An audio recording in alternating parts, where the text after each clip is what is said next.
This forgotten 1912 portrait reveals a truth that changes everything we knew, until now. Dr. Marcus Webb had been working as a digital archivist at the Chicago History Museum for nearly a decade, and he thought he had seen every type of historical photograph imaginable.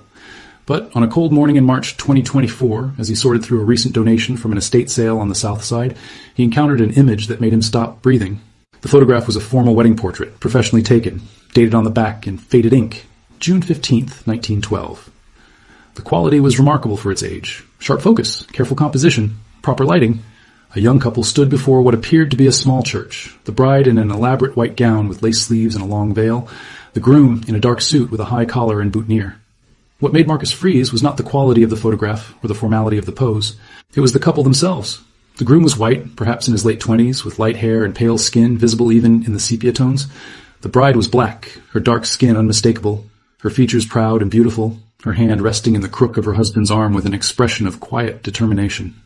Marcus set down his coffee cup carefully, his hands suddenly unsteady.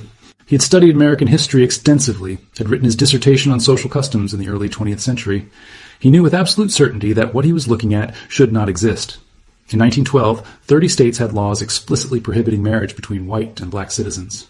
These anti-miscegenation statutes carried severe penalties, fines, imprisonment, annulment of the marriage, even charges of fornication or adultery. In the Deep South, where such laws were most strictly enforced, interracial couples faced not just legal consequences, but violent retribution from vigilante groups and community members. Yet here was photographic evidence of such a marriage, formal and public enough to warrant a professional wedding portrait. The couple stood together openly, their faces showing no fear or shame, only the solemn dignity typical of wedding photographs from that era. Marcus turned the photograph over again, looking for any additional information. Besides the date, there was a photographer's stamp, J. Morrison Photography, Chicago, Illinois. And written in different ink, in a feminine hand, were two names, William and Grace, our wedding day. No surnames, no location beyond the photographer's mark, no other identifying information. Just two first names and a date that placed this photograph in one of the most racially hostile periods in American history. Marcus carefully placed the original in an archival sleeve and began taking detailed photographs of the image from multiple angles. He knew immediately that this discovery was significant, possibly revolutionary. This photograph challenged everything he thought he knew about interracial relationships in early 20th century America. Marcus spent the following week obsessively researching J. Morrison Photography. He searched through Chicago city directories, business registries, and newspaper archives from the 1910s. The photographer's studio had been located on South State Street, in an area that was economically and racially diverse in the early 20th century. What Marcus discovered about James Morrison himself was fascinating. Morrison had been known as a progressive businessman who served both white and black customers at a time when most photographers maintained strict racial segregation in their studios. The Chicago Urban League's records from 1916 listed Morrison's studio as one of the friendly businesses that treated all customers with equal dignity. This explained why William and Grace had chosen Morrison to photograph their wedding. They needed someone who wouldn't refuse to document their marriage, someone who understood the courage it took to love across racial lines in 1912 America. Marcus found Morrison's great-granddaughter, Patricia, living in Evanston. When he called to explain his research, she invited him to examine her great-grandfather's business records, which she had inherited but never fully explored. The following Saturday, Marcus sat in Patricia's dining room, carefully turning pages of Morrison's appointment ledgers and personal journals. The entry he found took his breath away. June 15th, 1912. Wedding portrait, W. Patterson and G. Johnson, $5 a relish. But it was Morrison's personal journal that revealed the full story. The photographer had written, "Today I photographed a wedding that may be one of the most important of my career." Mr. William Patterson, a white bank clerk, and Miss Grace Johnson, a colored school teacher, came to document their marriage. They had wed just hours before at a small church willing to perform such a ceremony.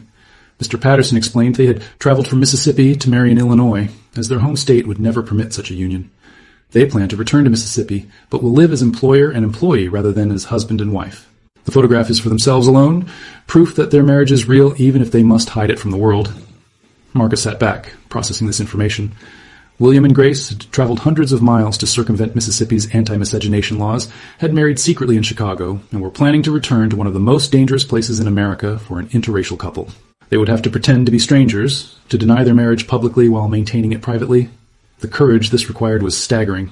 Marcus knew he had to find out what happened to them, whether their hidden marriage had survived the brutality of Jim Crow Mississippi. He needed to trace their steps from this Chicago wedding day back to the Deep South, where their love was not just forbidden, but potentially fatal. 2 weeks later, Marcus arrived in Jackson, Mississippi, armed with the names William Patterson and Grace Johnson, and the knowledge that they had returned here after their 1912 Chicago wedding. He began his research at the Mississippi Department of Archives and History, working with a specialist named Thomas, who understood the complexities of searching segregated records. The challenge was immense. In Jim Crow, Mississippi, white and black citizens were documented separately. Different census forms, different city directories, different everything. If William and Grace were hiding their marriage, they would appear in completely separate records with no obvious connection between them. Thomas suggested they start by searching employment records for banks in northern Mississippi, since Morrison's journal had mentioned William worked as a bank clerk. After days of searching, they found him, William Patterson, hired in September 1912 by the First National Bank of Clarksdale, Mississippi, listed as unmarried, age 27. Clarksdale was a small delta town dominated by cotton plantations and rigid racial segregation. It seemed an impossible place for an interracial couple to attempt any kind of life together, even a hidden one. Yet the records confirmed William had settled there just 3 months after his Chicago wedding. Marcus and Thomas then searched for Grace Johnson in Clarksdale's colored records. They found her listed as a teacher at the Clarksdale Colored School beginning in 1913, residing at an address on the edge of town. William's address, from his bank employment records, was on the opposite side of Clarksdale, in a white residential neighborhood. Publicly, they lived completely separate lives, exactly as Morrison's journal had predicted. But they were there, both in Clarksdale, both unmarried according to official records, both maintaining the fiction that they were strangers while secretly being husband and wife. Marcus traced their lives through decades of records. William worked at the bank for 18 years, eventually becoming assistant manager. Grace taught at the colored school for over 30 years. Neither ever appeared as married to anyone else. Neither had children listed in any census documents. Then Marcus found something crucial in property records from 1925. William Patterson had purchased a small house on the outskirts of Clarksdale, in a marginal area that existed between the white and colored sections of town.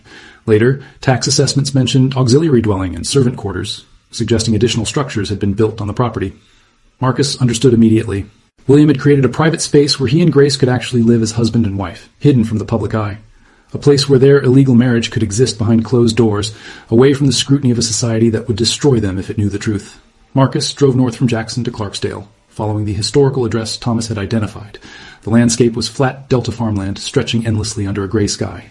When he reached Clarksdale, he found a town that still bore the marks of its segregated past. Though the legal barriers had been dismantled decades ago, the address led him to a rundown neighborhood where several properties appeared abandoned. Marcus stopped at a small grocery store and asked the elderly woman behind the counter about the old Patterson place. She studied him with sharp eyes before responding. "You're not from around here," she said. It wasn't a question. Marcus explained he was a historian from Chicago, researching a family who had lived in Clarksdale long ago. The woman's expression shifted when he mentioned William Patterson and Grace Johnson. "My grandmother used to talk about a teacher named Miss Grace," she said slowly. Said she was different, educated, proud, never married. Folks thought that was strange. A woman that smart and beautiful, living alone all those years. She paused, but maybe she wasn't alone after all. She gave Marcus directions to the property, warning him it was falling apart and scheduled for demolition. 20 minutes later, Marcus stood before a dilapidated house surrounded by overgrown vegetation. The main structure was clearly from the 1920s, with a sagging porch and broken windows. Behind it, barely visible through thick brush, stood a smaller building. Marcus approached carefully, testing each step on the rotting porch. The main house had been stripped bare long ago, but when he entered the smaller building behind it, he found something extraordinary. On one wall, someone had carved 2 sets of initials inside a heart, WP plus GJ. This had been their sanctuary, the place where their forbidden marriage had been real. Marcus stood in that dusty room, touching the century-old carving, feeling the weight of their secret love. William and Grace had hidden here, had built a life together in the shadows, had maintained their marriage against impossible odds. But he still didn't know how their story had ended. Had they grown old together? Had they been discovered? Had they died, still hiding their love from the world? The answers, Marcus knew, were still waiting to be found in Clarksdale's archives, and in the memories of those who had known them. Marcus's next stop was the old Clarksdale Colored School, now converted into a community center. The director, Evelyn, showed him to a storage room filled with boxes of unarchived school records dating back to the early 1900s. Among attendance ledgers and grade books, Marcus found Grace Johnson's name appearing repeatedly from 1913 through 1947, always with excellent evaluations, praising her dedication and teaching skill. Then he discovered a small bundle of letters tied with faded ribbon, all addressed to Grace Johnson at the school, all from the same sender, W. Patterson. Marcus's hands trembled as he untied the ribbon and opened the first letter, dated October 1913. "My dearest Grace," it began, "how strange to write to you when you sleep under the same roof each night, yet in the eyes of the world we are strangers. I write because there are things I cannot say aloud, even in our private home, for fear that walls have ears. I want you to know I do not regret our marriage, not for a single moment, though I know how much you sacrificed. You could have stayed in Chicago, lived openly and freely. Instead, you came back to Mississippi with me because I could not leave my aging parents. Your selflessness humbles me daily." The letter continued, describing an incident at the bank where a customer had made crude remarks about the colored teacher who doesn't know her place. William had recognized the man was speaking about Grace, his wife, but had been forced to stand silent, smiling, unable to defend her without exposing their secret. Marcus read through more letters, each revealing the emotional reality of their hidden marriage. William wrote about the constant strain of pretending indifference to Grace in public, the pain of watching her be treated with disrespect while he could do nothing. The letters spanned decades, documenting their enduring love and the price they paid to maintain it. One letter from 1920 described a terrifying moment when men had come to William's property claiming they had heard rumors about his unusual living situation. Well, William had thought their secret was exposed and prepared to defend Grace with his life, but the men were only investigating rumors about bootlegging during Prohibition. They had searched the property, found nothing illegal, and left. Still, the incident had frightened William enough that he suggested they become even more careful, perhaps never acknowledging each other even in passing. The final letter in the bundle was dated December 1946. 34 years after their wedding. William's handwriting was shaky. "My beloved Grace," it read, "the doctor has confirmed my heart is failing. I do not have much time. Despite the hiding, the fear, the constant pretense, these 34 years with you have been the greatest blessing of my life. I have made arrangements. When I die, the property will transfer to you through legal means that will not raise suspicions. Everything I have is yours, as it should be. You're my wife, even if Mississippi never recognized it." Marcus wiped his eyes, overwhelmed by the depth of their love and sacrifice. Marcus searched for William Patterson's death certificate and found it dated February 1947. Cause of death: heart failure. Age: 62. The document listed him as unmarried, with no next of kin. A final denial of the marriage he had maintained secretly for 35 years. Grace had lived another 12 years after William's death. Marcus found her continuing to teach until 1952, when she finally retired at age 63. She remained in the house William had left her, the property now legally in her name as a bequest to a loyal employee, exactly as William had arranged. Marcus discovered Grace's death certificate dated March 1959. She had died at age 70, also of heart failure, in the same house where she and William had spent decades together in hiding. Like William, her official records listed her as unmarried, never married, no surviving family. But Marcus found something else in the records of the African Methodist Episcopal Church in Clarksdale, where Grace had been a member. Her funeral had been well attended, with dozens of former students and their families coming to pay respects. The church bulletin from that week included a brief memorial noting that Miss Grace Johnson had been a devoted teacher who touched countless lives and lived with quiet dignity and purpose. Marcus interviewed several elderly Clarksdale residents whose parents or grandparents had been Grace's students. They remembered her as an exceptional teacher, strict but caring, who had believed in education as a path to dignity and freedom. One woman, now in her 80s, had been among Grace's last students. "Miss Grace was different from other teachers," she said. "She seemed sad sometimes, like she carried a heavy weight, but she never let it stop her from giving us everything she had. My mother once told me she thought Miss Grace had loved someone long ago but couldn't be with him. I guess my mother was right, just not in the way she imagined." Marcus asked if anyone had gone through Grace's belongings after she died. The woman explained that Grace had left instructions for her possessions to be distributed among her former students in the church. Her personal papers had been boxed up and stored in the church basement. With the current pastor's permission, Marcus spent an afternoon in that basement searching through boxes that hadn't been opened in decades. He found lesson plans, certificates of achievement, photographs of students, and letters from grateful families. Then, in a small wooden box at the bottom of the last container, he found what he had been hoping for: Grace's personal journal. The journal covered the years from 1912 to 1958, though not every year had entries. Grace had written sporadically, usually during times of particular emotion or significance. Marcus read her entry from June 15th, 1912, her wedding day. "Today I married William in Chicago. We stood before God and witnesses and made vows that Mississippi says are illegal, that our families would call shameful, that could get us both killed if discovered. But I have never been more certain of anything. William is my husband, I am his wife, and no unjust law can change that truth." Grace's journal entries painted a vivid picture of their hidden life together. She wrote about the difficulty of maintaining distance from William in public, of having to address him as Mr. Patterson when they encountered each other on Clarksdale streets, of the constant fear that someone would notice the way they looked at each other and guess the truth. One entry from 1915 described a particularly painful incident. Grace had been shopping in town when she stumbled on an uneven sidewalk. William had been nearby and instinctively reached out to steady her, then immediately pulled back, remembering where they were. A white woman had witnessed the moment and made a sharp comment about improper familiarity. William had apologized profusely, playing the role of the scandalized white man offended by a black woman's proximity. Grace had walked away, shaken, while William stood and watched her go, unable to acknowledge that he had just been forced to reject his own wife. "I understand why we must do this," Grace wrote that night. "I understand the danger, but it tears at my soul to see William forced to treat me with contempt, to pretend I am beneath his concern when I know that in his heart I am everything. We pay such a price for love." Yet despite the pain, Grace's journal also recorded moments of joy and intimacy. She wrote about evenings in their hidden home, cooking dinner together, reading aloud to each other, talking about their days. She described William's gentleness, his intelligence, his unwavering commitment to their marriage despite the cost. In 1918, Grace wrote about the influenza pandemic that swept through Clarksdale. William had fallen seriously ill, and Grace had nursed him back to health, but she'd had to do so in secret, entering and leaving the house under cover of darkness so neighbors wouldn't see her. For weeks, she had lived with the terror that William might die, and she wouldn't even be able to attend his funeral, wouldn't be able to publicly mourn the man who was her whole world. "If William dies," she wrote during those dark days, "I will lose not just my husband, but any proof that our marriage existed. There will be no widow's grief for me, no public acknowledgement of my loss. I will have to pretend indifference while my heart breaks. This is the cruelest aspect of our situation, that our love, so real and deep, must remain invisible even in death." But William had survived, and their secret marriage had continued.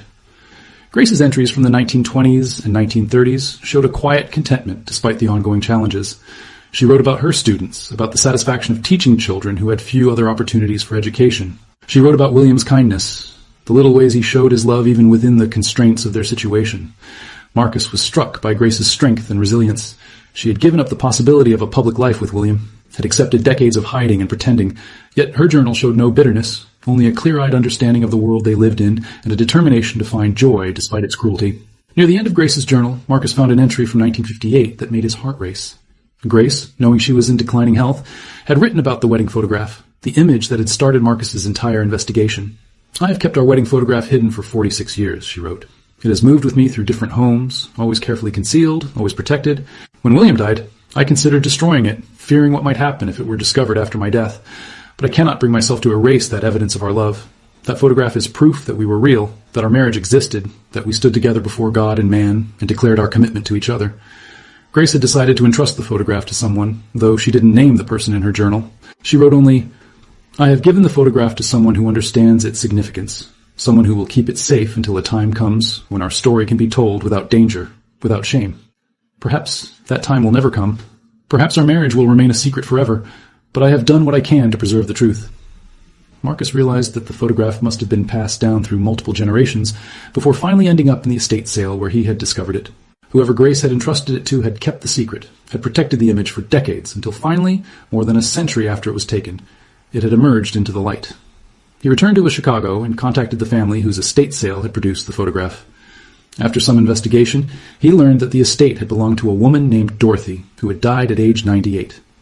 Dorothy's granddaughter, helping to settle the estate, agreed to meet with Marcus. "I barely knew my grandmother," the granddaughter explained. "She kept to herself mostly, but when we were going through her things, we found boxes of old photographs and documents. We had no idea what most of it was, so we sold it all to the estate sale company. Why? Is something important?" Marcus showed her the wedding photograph of William and Grace. The granddaughter studied it, then shook her head. "I don't recognize them, I'm sorry." But then she remembered something. Wait, there was a letter tucked into one of the photograph albums. I didn't think anything of it at the time, but maybe it's relevant? She retrieved a box of papers she hadn't yet sorted through and found the letter. It was addressed to Dorothy, dated 1959, written in Grace's handwriting. "My dear Dorothy," it read, "I am entrusting you with something precious, the photograph from my wedding day. You have always been special to me, one of my brightest students, and one of the few people I ever trusted with hints of my true story. When I am gone, keep this safe. Perhaps someday the world will be ready to know that your teacher, Miss Grace, was married to a man named William, and that we loved each other for 47 years, despite a world that said our love was impossible." Marcus looked up at the granddaughter. Dorothy was Grace's student. Grace trusted her with the photograph, with the secret of her marriage. The granddaughter's eyes widened. "My grandmother never talked about this. She never said anything about her teacher being married to a white man." She paused. "But she did talk about Miss Grace sometimes, about how much she had meant to her, how she had changed her life. I just never understood why she seemed so emotional about it." Marcus spent the next 4 months preparing his findings for publication. He organized all the evidence meticulously: the wedding photograph, Morrison's journal entries, the letters William had written to Grace, Grace's journal, property records, census documents, and interviews with descendants of people who had known them. In July 2024, he published his research as a featured article in the Journal of American History. The article, titled "Hidden in Plain Sight: The 47-year marriage of William Patterson and Grace Johnson documented the couple's extraordinary story with careful academic rigor, while also conveying the emotional power of their lifelong commitment. The response was immediate and overwhelming. Within days, the article had been downloaded tens of thousands of times. Major newspapers and television networks picked up the story. The wedding photograph, hidden for over a century, was suddenly everywhere, on social media, in news broadcasts, and classrooms where teachers used it to discuss the history of interracial marriage and Jim Crow segregation. Marcus was inundated with interview requests. He appeared on national news programs, discussing William and Grace's courage in the broader context of anti-miscegenation laws in American history. The story resonated powerfully, coming at a time when discussions of racial justice and historical truth were prominent in public discourse. Not everyone celebrated the discovery. Marcus received hate mail from people who believed William and Grace had violated natural law, who argued that their hidden marriage proved such relationships were wrong. He received threats, demands that he retract his article, accusations that he was promoting harmful ideologies. But he also received hundreds of letters from people who were moved by William and Grace's story, who saw in their decades-long commitment a powerful testament to love's ability to transcend hatred and injustice. Families came forward with their own stories of hidden interracial marriages, relationships that had been kept secret for generations and were only now being acknowledged. The city of Clarksdale, Mississippi, initially hesitant to embrace a story that highlighted its racist past, eventually recognized the historical significance of William and Grace's marriage. The city council voted to preserve the property where they had lived, designating it as a historical site. Plans were made for a memorial garden and museum that would tell their story and educate visitors about the broader history of anti-miscegenation laws and resistance to them. Marcus traveled to Clarksdale for the dedication ceremony. Standing before the restored house where William and Grace had spent decades together in hiding, he spoke to a crowd of several hundred people about the courage required to maintain a forbidden love, about the price William and Grace had paid, and about what their story revealed about both the cruelty of Jim Crow segregation and the enduring power of human commitment. Now, William and Grace lived almost their entire married life in secret, Marcus said. They couldn't hold hands in public, couldn't acknowledge each other as husband and wife, couldn't even mourn each other openly when death came. But they never gave up on their marriage. For 47 years, they chose each other every single day, despite a world that told them their love was criminal. 6 months after Marcus's article was published, a remarkable thing happened. A man in his 70s named Robert contacted Marcus, claiming to be William Patterson's great-nephew. His grandfather had been William's younger brother, and the family had always known there was some kind of scandal involving William, but the details had been lost over generations. We were told William had been disowned by the family for unspecified, shameful behavior, Robert explained when he met Marcus in Chicago. No one knew exactly what he'd done, just that it had been serious enough that his name was never mentioned again. Reading your article, I finally understand. He married a black woman. That was his unforgivable sin. Robert had brought a box of family documents, including letters that William had written to his brother in the years after his marriage. The brothers had maintained a secret correspondence, never mentioning Grace directly, but alluding to William's situation and his determination to honor his commitments despite family disapproval. My grandfather kept these letters hidden his whole life, Robert said. I found them after he died, but I didn't understand what they meant until now. My great-uncle William was a braver man than anyone in our family ever knew. Through Robert, Marcus was able to add another dimension to William and Grace's story. The family William had lost when he chose to marry Grace and return to Mississippi. His parents had died never reconciling with him. His siblings had been forbidden to contact him. He had sacrificed not just his social standing, but his entire family for his marriage. Marcus incorporated these new findings into a book, The 47-Year Secret, William and Grace Patterson and the Hidden History of Interracial Love in Jim Crow America. The book became a bestseller, taught in college courses, and adapted into a documentary film. But perhaps the most meaningful legacy came from the students and descendants of students that Grace had taught. A scholarship fund was established in Grace's name for aspiring teachers in Mississippi. The Clarksdale School District renamed its teacher training center the Grace Johnson Professional Development Institute. A portrait of Grace, painted from the wedding photograph, was hung in the district's administrative offices. At the dedication ceremony for the scholarship fund, an elderly man named James spoke about his grandmother, who had been one of Grace's students in the 1940s. My grandmother always said Miss Grace taught her that dignity was something you carried inside yourself, that no law and no person could take it from you. Miss Grace lived that lesson every day of her life. She maintained her dignity in her marriage despite a world that denied both were possible. That's a legacy worth honoring.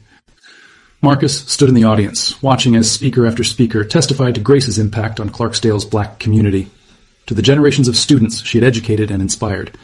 He thought about the wedding photograph, about the young couple who had stood before that Chicago church in 1912 and committed themselves to a marriage that would have to remain hidden for decades. William and Grace had asked for nothing except the right to love each other. American law had denied them that right, had forced them into hiding, had made their marriage invisible. But they had persisted, had maintained their commitment through 47 years of secrecy and fear, and in doing so, had left a legacy far more powerful than they could have imagined. Their wedding photograph, hidden for over a century, had finally revealed its secret.